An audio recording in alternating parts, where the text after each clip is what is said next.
everyone and welcome back to the channel. With the 2024/25 tax year ending on the 5th of April 2025, now's the time to plan ahead and maximise your allowances before it's too late. Let's have a closer look into how you can make the most of your tax reliefs.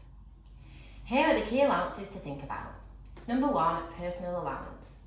You can earn up to £12,570 tax-free, but this starts to reduce if your income exceeds £100,000, so consider ways to lower your income like pension contributions. Number 2, ISAs. You can contribute up to £20,000 to an ISA this tax year, growing your savings or investments tax-free. Number 3, pension contributions. You can contribute up to £40,000 into your pension and receive tax relief, reducing your taxable income. Number 4, capital gains tax exemption. You can make gains of up to £12,300 without paying tax. If you're selling any assets, consider doing it before the 5th of April.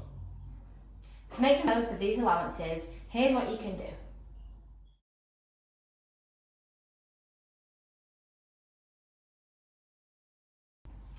Remember, any unused allowances won't roll over to the new tax year, so act before the 5th of April.